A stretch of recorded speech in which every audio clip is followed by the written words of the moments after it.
banks herding the vulnerable into danger, and the sellout of sovereignty that's leading to war. Coming up in this week's Citizens Report.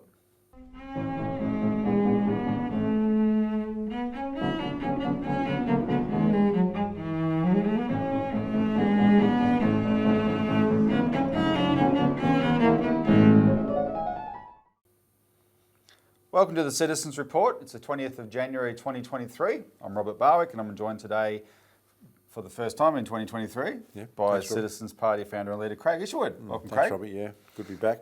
Ready for another pretty action-packed year, I suspect.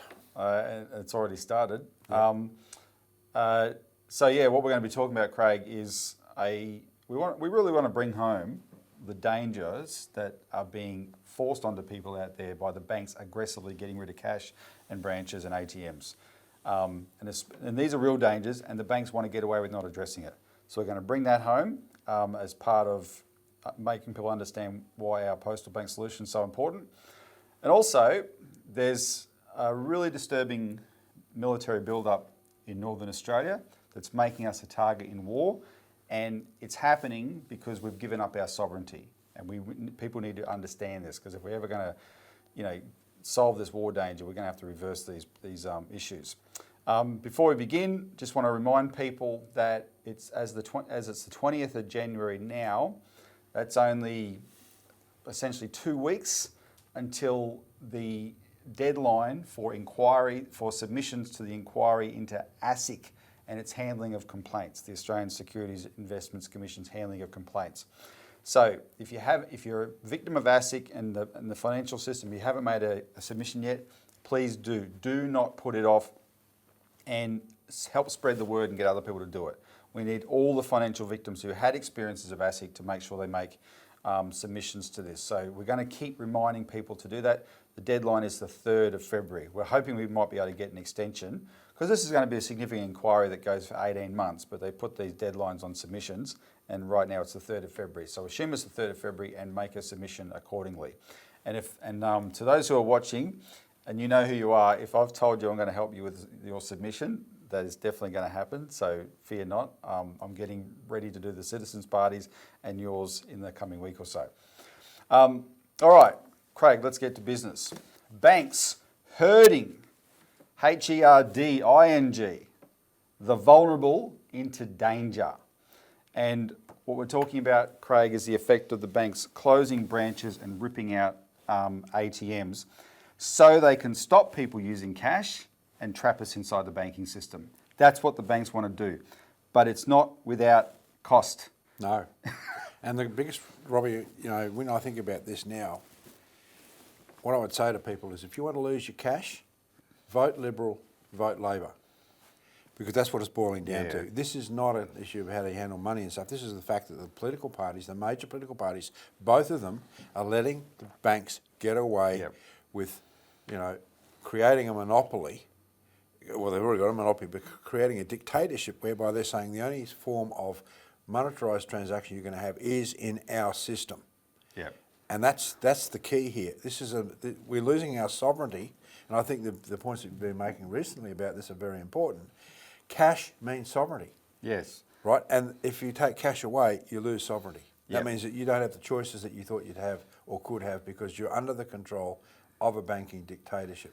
Well, and that's the thing, Craig. Our party, for a number of years now, has been on the front lines in fighting the war against the war on cash, right? It's us versus the banks. And we're doing it because it's us versus the banks. This is not something that's a knee-jerk reaction to technology. And in fact, there is a place for the efficiencies, the certain efficiencies of digital banking. It's very useful. Exactly. But if that's exclusive, as the banks demand, right, and they take away the alternatives, then there's all sorts of consequences for that. And our argument is the banks are doing this so they can take more control over us. And if they were banks that actually functioned in our interest, right, if they were banks that function in our interest, they wouldn't be doing it, for one. But these are particular banks that serve a globalised banking oligopoly, which has taken away personal financial sovereignty and national sovereignty of nations. We want to bring back a national bank and a national banking system to bring back our national sovereignty, and the retail side of that, which we propose as a post office bank, will support personal financial sovereignty, right? So that you can treat banks as you should, which is a service for you, not the equivalent of a dairy shed where you're hooked up to be milked for them. Yeah, and right? Robbie, look, it's like a death by 1,000 cuts. I mean, if you had a postal bank, right, that actually you'd be able to go to the postal bank and deposit cash. I'm not allowed to deposit cash in the National Bank unless it's more than $500. Yeah. And they said, "I'll go to the ATM, you can do it that way." No, I can't, because you have to have a piece of plastic. And because our organisation has, as most organisations, 2 signers to access a bank account, you can't use the card because there's only 1 signer on that card. Therefore, the bank says, "Oh no, you can't deposit using the ATM because there's only 1 signer on your card." So, A, you can't bank cash. You've got to go to the teller to do it, right? And then you're told by the manager of the bank, "No, you should do it through the ATM," because they don't even know their own internal processes, right? Or if you have to explain it to them. So all of this is designed to say, "Oh, hell, this cash is causing a problem." Exactly. And it's an absolute crap. It never used to be like that, but the intention is to drive people away from cash because they want to make it too hard. All right, so we're going to talk, the thing we're going to talk about that relates to the headline of hurting the vulnerable and danger, we're going to talk about that second. Before we do that, I want to give people a précis of a new book that's just been written, Craig, called Cloud Money, Cash, Cards, Crypto and the War for Our Wallets by Brett Scott. And this was published in April 2022, or April or March 2022, last year. And I read it over the Christmas New Year period, and it's an excellent book on this question of cash.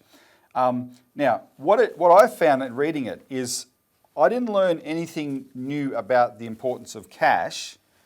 What I learnt new from the book was the technical details of how the financial system worked that led this writer, Brett Scott, to his conclusions. And his conclusions were in agreement with what we have been saying for 3 or 4 years, and somewhat instinctively, right? But he's come at it from a much more actually informed position about the mechanics. And I want to try and do a little bit of justice to that, but I do really want to encourage people to buy and read this book. This is a book that's definitely worth reading if you want to learn something. He goes out of his way. He calls himself an economic anthropologist, actually. He's a journalist, a financial broker, and an economic anthropologist. So he's had a lot to do with the financial system. So our position was, before I read this book, that all digital banking and commerce means that the banks get a cut of all our transactions, they get our data, and they get control over our behaviour. And they actually do, and they do exert that control. So his book essentially proves the same thing in technical detail. Now, I want to just give you some elements of the book, and we can discuss it as we go. So one of the overarching points Brett Scott makes is what we're dealing with the move to cashlessness and digital is not a revolution. This is really significant because it's presented as, man, technology is just fantastic. It's revolutionising the way we do things. He says, no, it's not a revolution. It is simply automating the way the banking system already works, and in a way that puts more power in the hands of the private banking oligopoly, which he calls a banking oligopoly, right?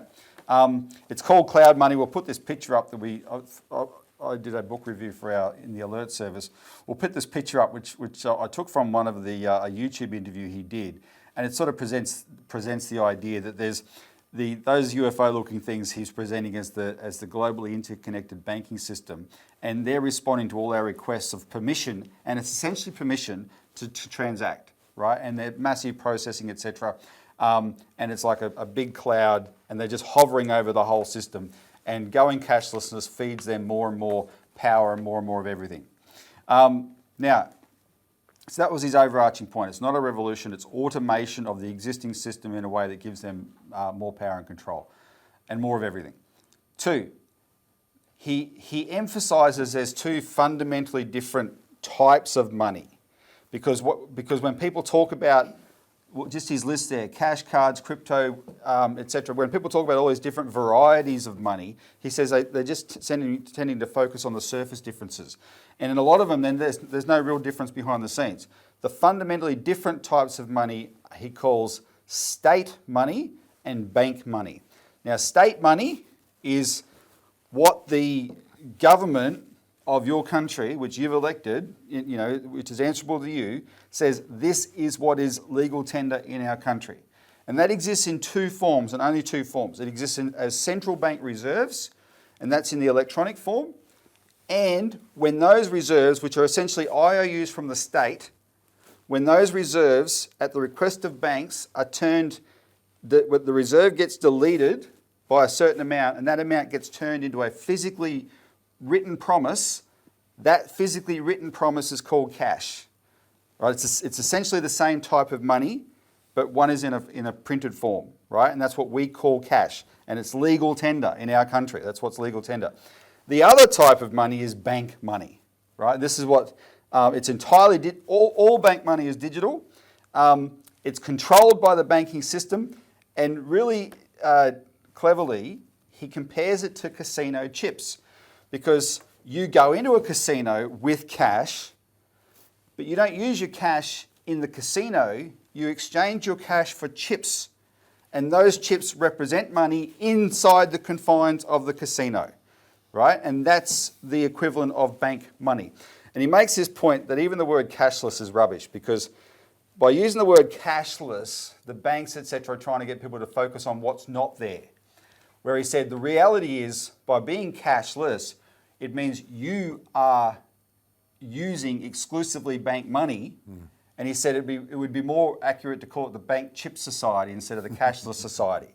In other words, all you're using is bank chips, right? The equivalent of bank chips, bank casino chips. Okay, the banks want the public to think that the move to a cashless society is the equivalent of the technological advance from horse and cart to horseless carriage. Just jump back a bit to the side of the casino chips, right? Yeah. Because see, people may not realise this, but you can't take those chips out of the casino. No. They're only usable in that casino. So you come in with cash, gamble, win some money, whatever, get the chips, but that's it. Yeah. And that's the point you're trying to make. It's totally and utterly confined. They don't want you to leave the casino. No, that's right. And the word and the analogy to casino is really apt in more ways than one, because they are casinos. And they trap you into their internal dynamics, which is what the banking system is trying to do. The day you realise that when your money's in the bank, the way the banks are allowed to behave, they are casinos. Yeah. They're gambling with it. You're going to want to hightail it out of there, and they don't want you to, so they want to get rid of the way you get out of there, which is to be able to cash your chips back into cash, right? Yeah. All right, anyway, so then he talks about the psychology of this a little bit. The banks want the public to think the move to a cashless society is the equivalent of the technological advance from horse and cart to horseless carriage. And of course, horseless carriage was the car, right? But he says, look, that's just rubbish, because the issue with cash is it is not that it's old technology, even though it's been around longer than digital. That's not the issue with it. It's different technology. And so he likens it, cash is not like the horse and cart. Cash is like the bicycle. The bicycle is a different type of transport. Yes, it's slower, but it's available to anyone to use freely, right? And it's very flexible. And it would be unthinkable to ban bicycles. Unthinkable. Why would you want to ban bicycles, right? They're not actually a threat to, they're useful for you. You know, if the oil companies and the retail petrol stations chains could ban bicycles, they'd love it. But we would never, ever, ever think to let them do that, right? So he's saying, look, this is the equivalent. Again, on the psychology, he says the banks claim, and many people think, that it is the consumer making the decision to go digital. But in reality, the banks are making the decision for them, because it's in the bank's interest far more than the consumer's interest. When you flash your phone nowadays over one of those little sensor squares. pads, right? Yeah, it seems so. efficient for you. And yeah, you can get caught up in that a little bit, but fundamentally, the real beneficiary of you doing that is the bank, far more than you are doing that. And so what the banks have done is they use marketing and influencers to make people assume, and the way they do it, they want people to assume that everyone else is doing it already. And that's how the ads are pitched. You look like the only one who's not doing it, right? And so you think, okay, I'm going to do that. That's what I've got to, I'm the odd man out here. That's what I've got to do. And a lot of marketing is just that kind of public manipulation. Anyway, banks have used it in this case. And what they do, when it comes to cash, the banks and the system, they demonize it. And there's he's identified 3 things they demonize cash based on. 1, they call it old-fashioned, they call it inefficient, and they call it dangerous. Dangerous meaning it's used in organised crime and tax evasion. So let's go through those. Is cash old-fashioned? Yes. Thank goodness, until the power fails, right? And when the power fails and the old-fashioned guy is the only one who can transact, and all the other people think, oh, maybe that's not the real issue, whether it's fashionable or not. It's always there. It's always reliable, right? So that's first. Inefficient. Well, when you transact in cash, Craig, you and I do a transaction. I take money out of my wallet and I give it to you, and you say, yep, I'm paid. Here's your stuff. It's all done. Yep. Now, has that taken a minute or two? Maybe I've got to count some change, etc. And has that taken whatever? Yeah, it has, but it's all done. When you transact in digital, yeah, you are just waving your card or your phone over a sensor. But what's actually happening? By the act of doing that is what you're doing is you are sending a message to your bank asking permission from your bank to do this transaction. Your bank, if it grants you that permission, and most of the time they do, so people never think about that side of it, but then some instances arise when they don't. But the bank you've asked your bank for permission. That's a digital message. That bank then sends a message to the central bank to send a message to the person that you're transacting with, their bank, to credit their reserves at the central bank, and then make that change in the customer's account. And this is all sorts of, these are millions and millions and millions of such messages flying through the cloud every second of every day. It's a very, very complex, complicated process that's underway, right? And it's far more than just using cash. Doesn't mean you shouldn't have that process, and it's good that the banks have automated it. It's not done through paper anymore, but they want it to be exclusively that. And that is not a simpler process than the transaction in cash. It's just not. But of course, what happens when you do that process is all the little transactions, right? You get less, there's a bias towards doing all the little stuff that way. There's less ability to do the little cash transactions because there's less change around. Someone's told me on the weekend that he tried to buy a coffee up in the north coast of New South Wales, and the coffee shop was card only, digital only, and he complained, and the guy said, I don't like being cashless, but I can't get change. And the reason he couldn't get change because there's no bank branches around to get change from, so he has to go cashless, and my friend who told me didn't have a card on him, so he couldn't buy a coffee. There you go. Right? And this is sort of things happening more and more. So these, and the other one, so that's the efficiency question, right? It's not that efficient at all. And all that infrastructure that we're talking about, electronic infrastructure, is incredibly vulnerable. It's vulnerable to power failures, it's vulnerable to physical EMP type attacks, which don't just come from war, they come from outer space and whatever. It's vulnerable to those things, and it's vulnerable to hackers. Yeah. Right? All the data that gets collected is vulnerable to hackers. So the last one is dangerous. Is cash dangerous? Well, okay. Does organised crime use cash? Yes, it does. Does organised crime use restaurants? Yes, they do. Does organised crime use cars? Does organised crime use public transport? Does organised crime use cards? Of course they do. They use everything. Like, that's not an argument about cash. But get this, the actual real organised crime and money laundering and tax evasion that takes place in the world, the vast majority of it, the big stuff, is digital. because it's bank transfers to tax havens, which are, these tax havens shouldn't even exist. They're a blight on the world. The British set them up after World War II, right? Britain, as we've described many times, the City of London is a lawless financial enclave in the world that should be shut down, and it uses a system of criminal tax havens to funnel wealth to it from all around the world. That's where the big stuff happens, not through cash, right? Little stuff happens through cash, but not the big stuff, and that is not a reason to actually ban it. And one of the reasons for that, Robbie, is the sheer bulk of cash.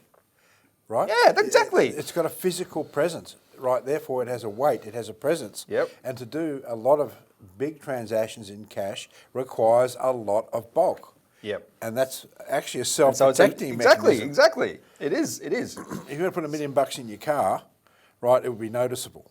And exactly. So crack down on the big stuff, go after the electronic side of things, right? Okay. And then the final point he makes about this process, the main point, is that so the banks are trying to induce you to believe that this is the consumer driving it, that you want to be like everybody else, this is new technology, etc. You're embracing new technology. But the nastiest part of this is the banks are forcing the entire process. And how are they forcing it? By shutting branches and removing ATMs. Because branches and ATMs are the ramps into and out of the casino. They're the way you can get out, and they do not want people to get out.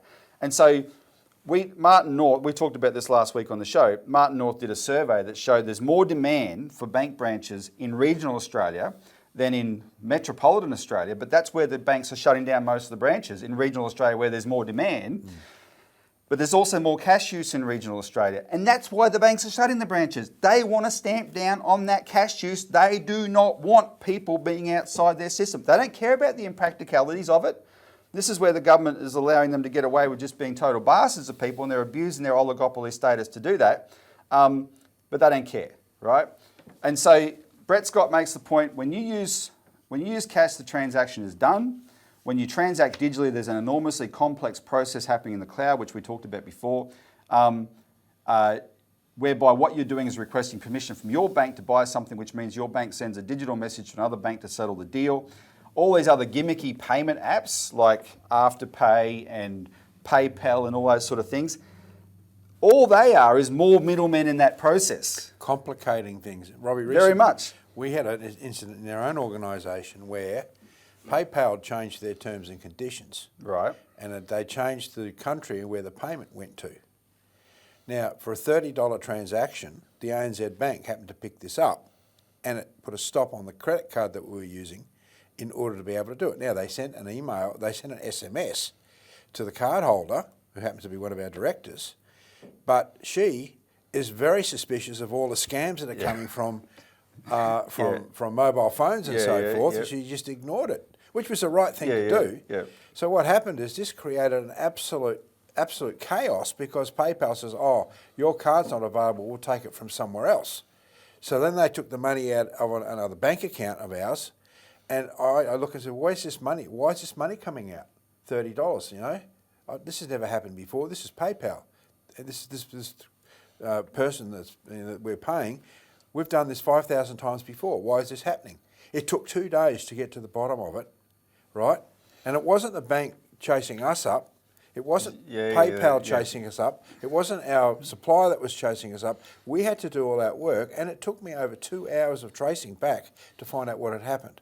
And it was simply that PayPal had changed their terms and conditions, and the bank said this now looks like the computer programs that the bank uses on it. This now looks suspicious. Think about the wastage. Of course. Of that, and we're just one customer. This would have happened to every single PayPal customer that was paying in this mode. What does that do to productivity? Exactly, Right. And this is what makes you even more suspicious, not less suspicious about this process. So, back to cash. Cash, by comparison, is the only payment process that ticks all the boxes in terms of being beneficial. It's simple and accessible. It's reliable. In other words, you can use it under all conditions. It's certain. You exchange the cash, the transaction is complete. Both sides know that. And it's private. And Brett Scott makes the concluding point. He's not I'm quoting him because he's done all this work and come to these certain conclusions. He's not advocating entirely cash because that would be impractical, etc. But what he is advocating is at all costs, we must keep the cash payment system alive as a parallel payments system at all costs, just to balance the power of the banking system. And to protect it, in a sense, and to protect the consumer, because otherwise you've got no protections. It's all become, as I said before, I use this term dictatorship. But that's what the banks want. That in their interests, they are only out to make money for their shareholders and to maintain power in the system. Because our solution, which is a postal bank, a public national bank and a postal bank, a government-owned bank, the issue there is that we want a bank that services the population first and foremost, provides for the legitimate and necessary transfer of money in order to promote the physical economy. That's not what the banks want. No. So they want massive, maximised profits for them, come what may. And you have to ask the question, Robbie, or the viewers might ask the question, why is it that it is only the Citizens Party that is jumping up and down about this issue? Why is it us? And our collaborators. But why aren't the major parties doing this? Well, I think the answer is obvious, is that we know the Liberal Party is the party of the bankers, and at the present time the Labor Party hasn't gone down the route of the old Labor Party like Curtin and Chifley and had the balls to literally stand up and say, you're not going to do this. And in fact, Labor is so pro-banker now that the head of the banking lobby, the CEO of the Banking Association, Anna Bligh, is a former Labor Premier. That's the problem. But Craig, we've now got an example, as good an example you'll see, about how the banks are only in this for them. And that brings us to the headline of this segment, herding the public, the vulnerable, into danger. So I want to play now a story that was on Channel 10 here in Melbourne 2 nights ago. And it kind of speaks for itself, but so just watch it and then we'll discuss it. First tonight, the sophisticated scam which has cost at least one couple their life savings. It started with a suspect text message which was followed by an alert from the bank, but that too turned out to be the cyber criminals impersonating bank staff, costing the couple almost $100,000.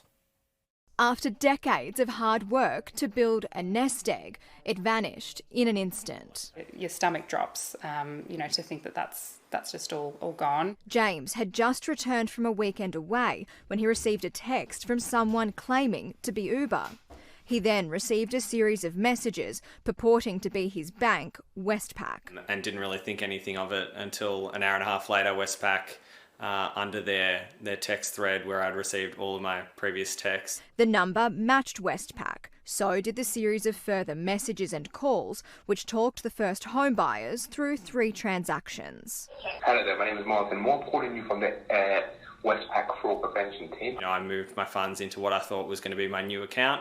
They transferred $98,000. Now the bank will only refund $3,000. It was everything. It was our safety net, and everything we'd earned up until that point. So they utilise technology to actually pretend and trick your phone. In an email to the couple, the bank said, "While we are really sorry that you have fallen victim to a scam, we note you were scammed by a third party, not Westpac." Because you're just a number in the system, so it's been a heavy toll. Westpac says it will never ask customers to transfer funds to another bank account, no matter how legitimate the request may seem.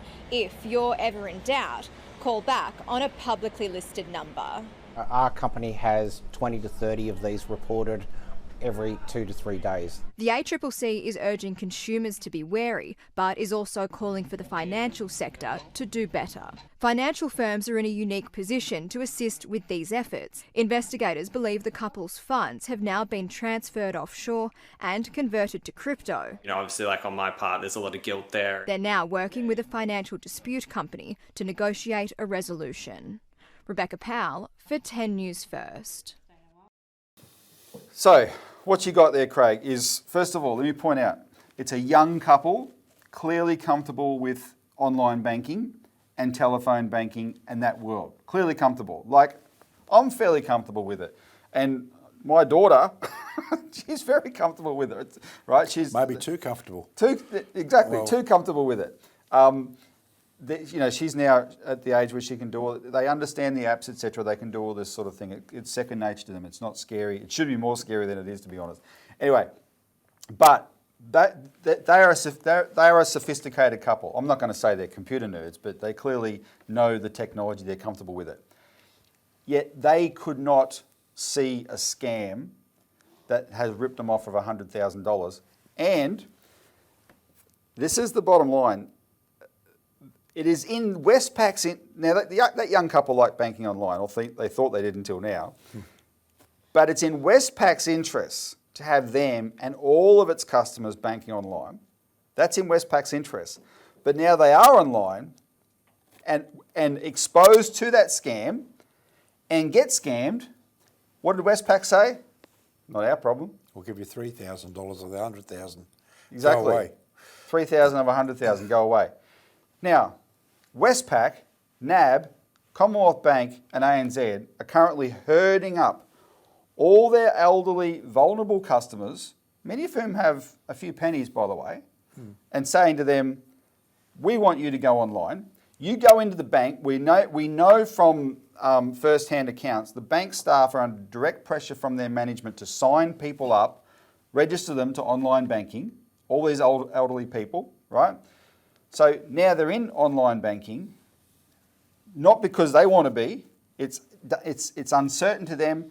It's scary to them. They feel vulnerable to this, and the banks are going to say, okay, we've got you in there now. If you do get preyed on by these predators, you're on your own, right?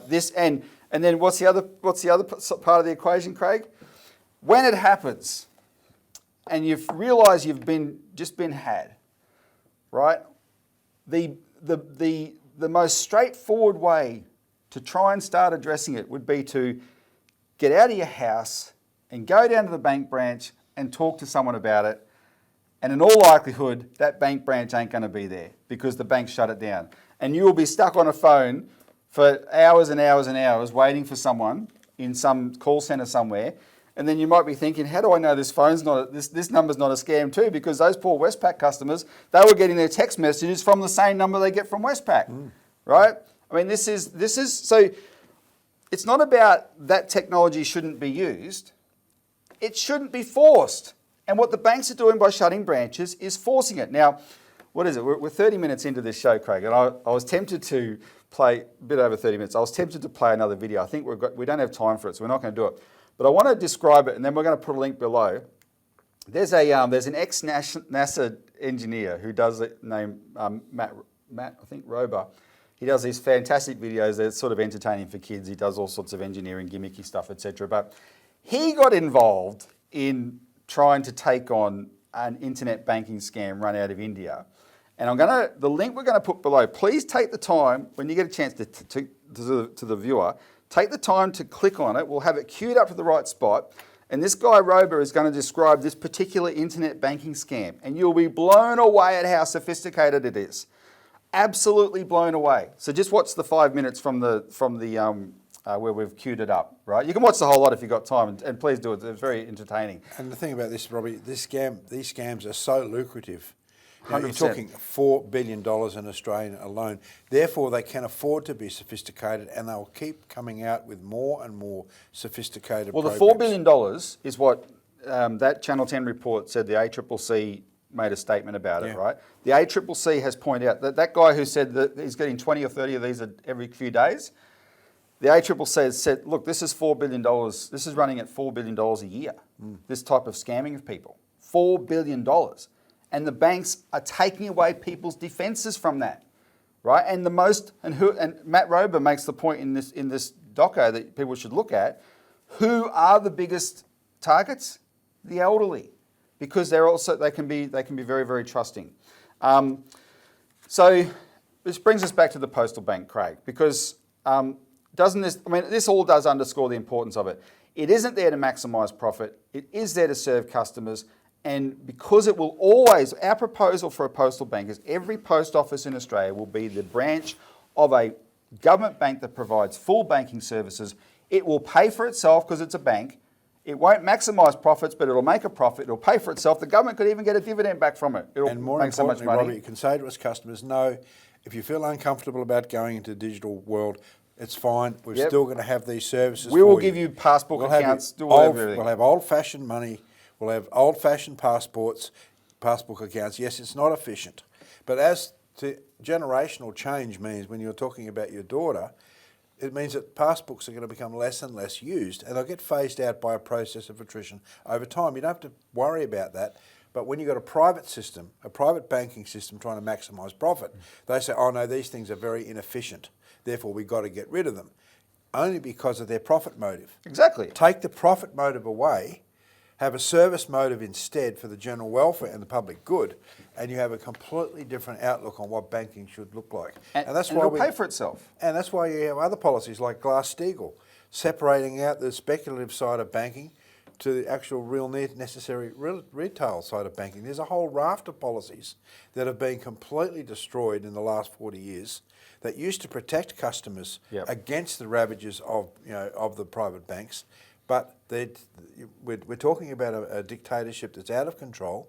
The major parties are not taking this on. And if you vote for the major parties, you're voting for your own destruction in terms of the loss of cash and the loss of sovereignty. The major parties, Craig, have the same attitude to this as they did with Uber coming in, right?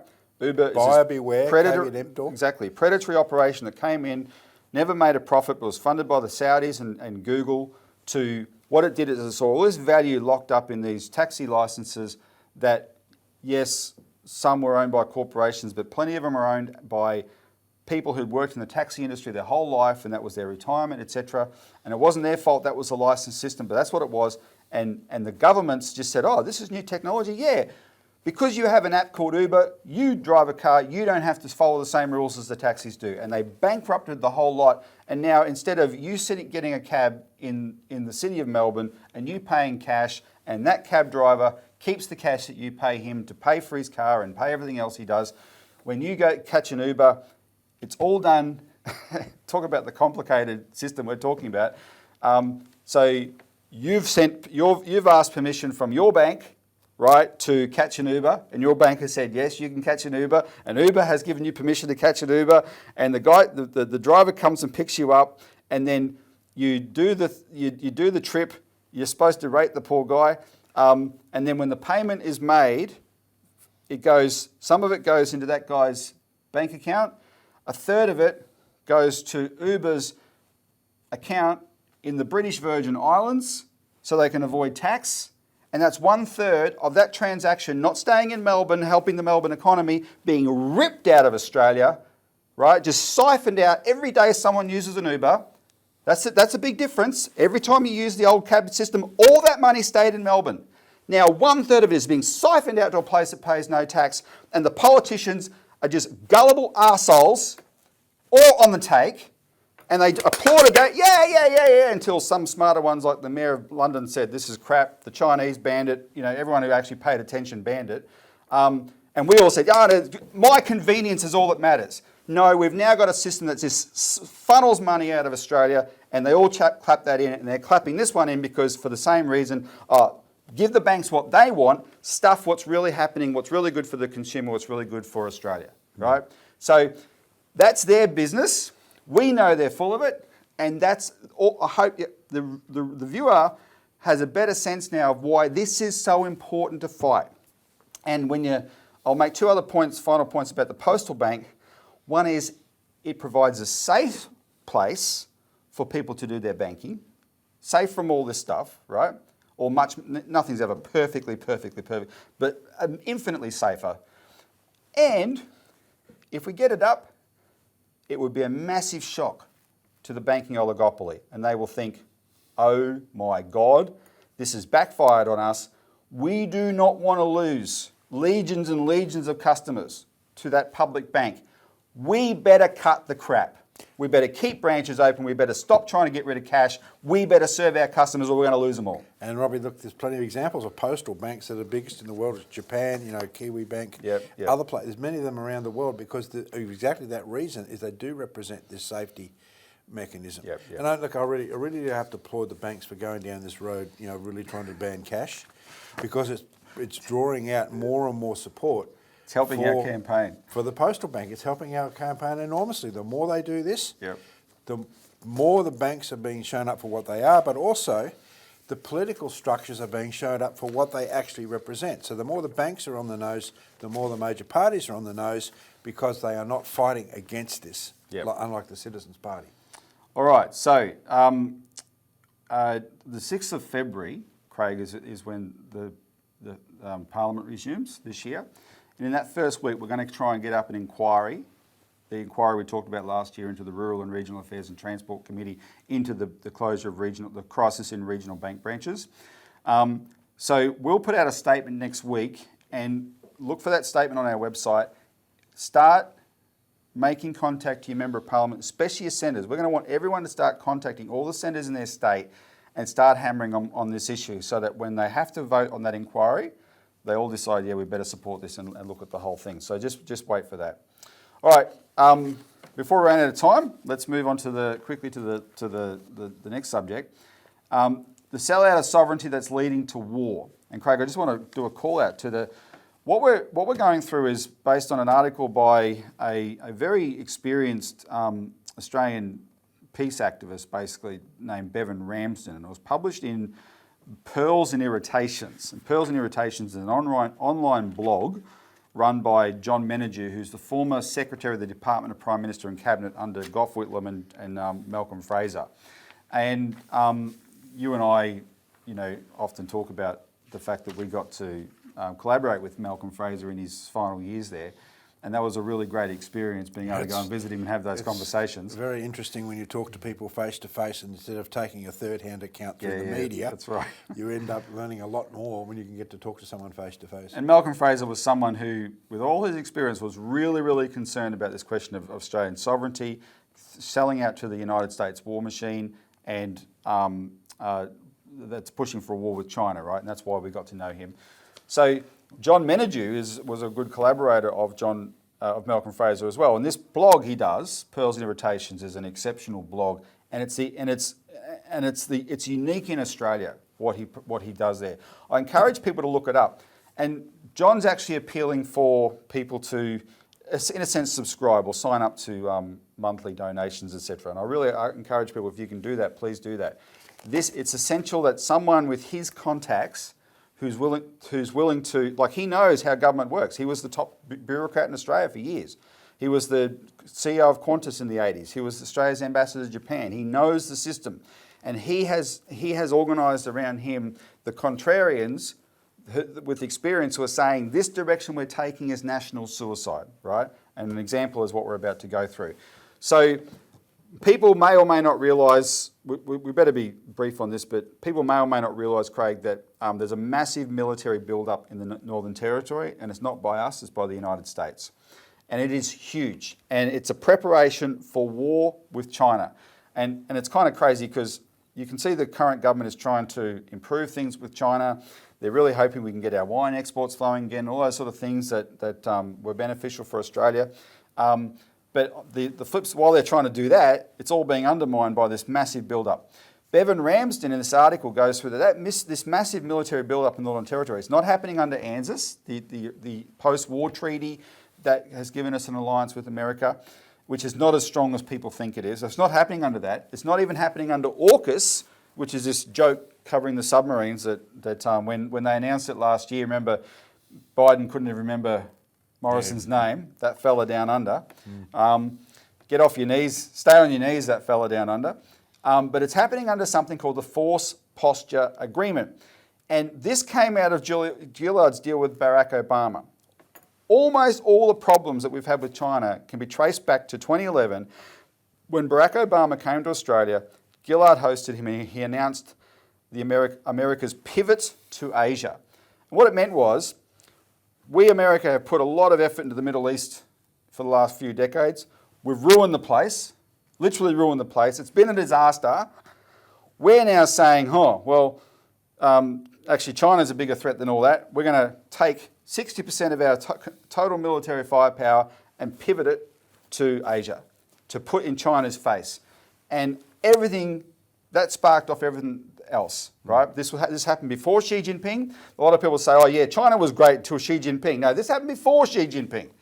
Even, and in 2013, when China started building up the islands, that was a reaction to this, right? Because that included the Marines in Darwin.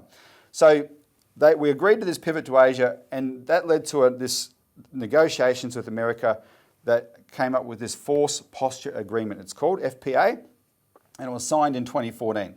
So I'm just going to read you the sections because this is all about what's happened to our sovereignty, right?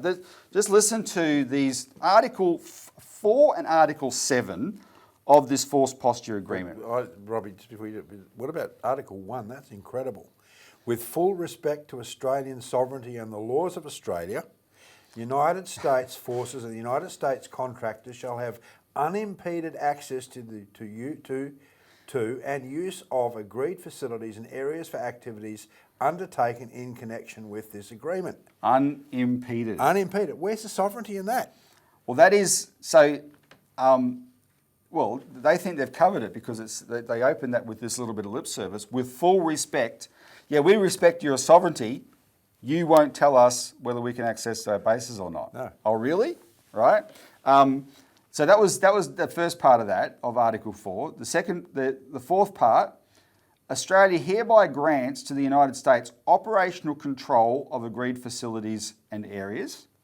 Jumping to Article 7, pre-positioning of defence equipment, supplies and materiel. In accordance with the consultation mechanisms in Article 3 of this agreement, US forces may pre-position and store defence equipment, supplies and materiel at agreed facilities and areas, and this relates to, we'll talk about some of the specifics of that in a minute. Point 3, the pre-positioned material of US forces and agreed facilities and areas designated for storage of such pre-positioned material shall be for the exclusive use of US forces. Jumping forward, United States shall have exclusive control over the access to, use of and disposition of such pre-positioned materials. And then the fourth point, US forces and US contractors, they're private mercenary army types, shall have unimpeded access to agreed facilities and areas for all matters relating to the pre-positioning and storage of defence equipment, supplies and material, blah, blah, blah, including delivery, management, inspection, use, maintenance and removal of such pre-positioned materials, as mutually determined by the parties. Aircraft, vehicles and vessels operated by or for the United States forces shall have access to aerial ports and seaports of Australia and other locations for the delivery to, storage and maintenance in and removal from the territory of Australia of US forces pre-positioned material.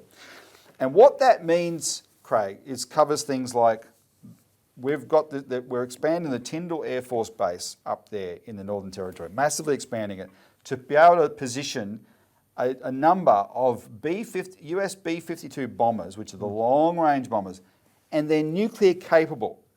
Now, we can't say they're nuclear equipped because the Americans won't say if they're nuclear equipped. But we know they're nuclear capable. And the Americans won't say they're not either. They won't say they're not nuclear equipped. They just won't say, right? But if you're China, who this is targeted at, you have to assume that they are.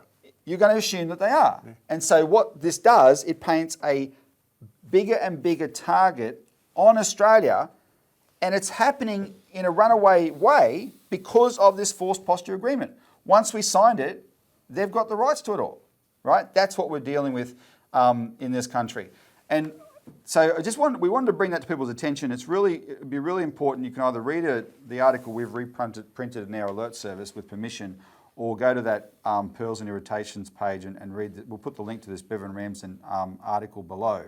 But there's an ultimate irony here, which is that, Craig, the people that were pushing this whole we've got to stand up to China thing that has led to this have told us that they're doing it to defend our sovereignty. Yet there is no more explicit example of the handing over of our actual sovereignty to a foreign power than this agreement. And didn't have to be done through a war. It's just yes, sir, yes, sir, yes, sir. We'll do this for you, sir. I remember Julia Gillard's face when she came out to a press conference after Barack Obama was here. And she looked like she had been stung, like absolutely shocked. I suspect she was told, you will do this. right, or you'll suffer enormous economic consequences. See, Robbie, people are also fed the lie that China is the biggest investor in Australia. No. Then we have to be concerned about China's investment and so on and so forth. The biggest investor in Australia is the United States. So when we're talking about sovereignty, we're also talking about economic sovereignty, and this is where it gets to be... And the United States is our biggest creditor. Yes. And so when the country that's got us by the proverbials, when it comes to our economy, is the United States. And they're the ones that are now dictating, because they say, if you do not do this, we will do this economically. And the government thinks that then there is no response to this. Right, well, what would the old Australian Labor politicians do of old Labor? They didn't want to be part of this very close nexus with the United States because they saw the potentiality of losing our sovereignty. So we have to go back... When there was an actual threat, i.e. Japan, in World War II, the Curtin government started an alliance with the United States to deal with an actual threat. Yeah. They had no intention of making this some kind of handover of our sovereignty.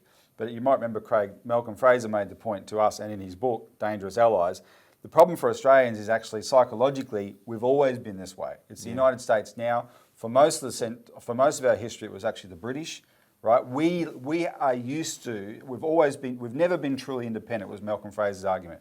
The British ran us, now the United States, or actually the Anglo-Americans, as we've often explained, are now the power that dictates to us, right? And we're happy with that. And we shouldn't be happy with that, because if we let the crazies that have taken over get away with it, we will find ourselves massive targets in a war that could be a war of annihilation. And this is where is the schools of independent thought about this actual question of real sovereignty? Yep.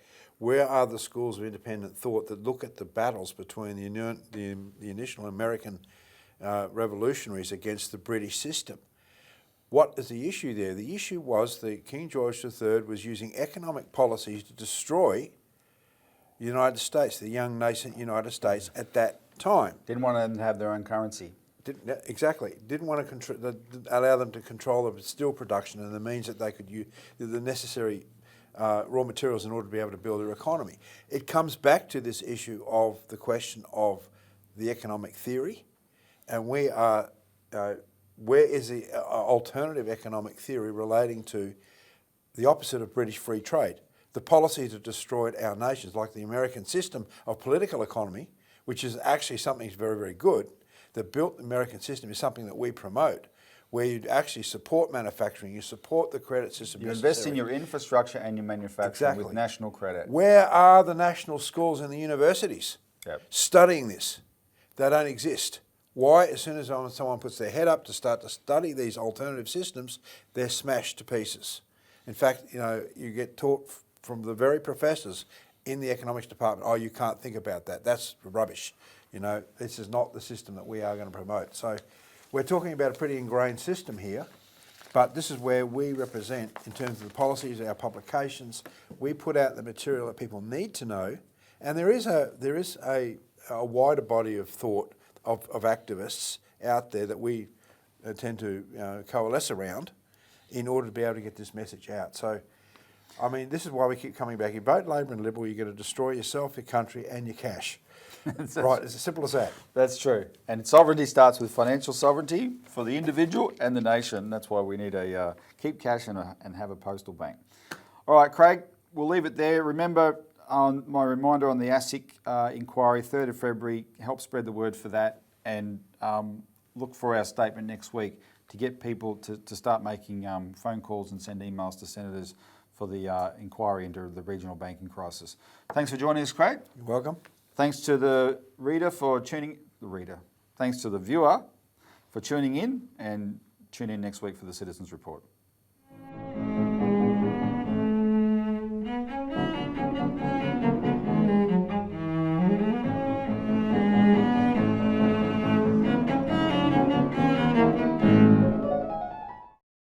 Authorised by Robert Barwick, Citizens Party, Melbourne.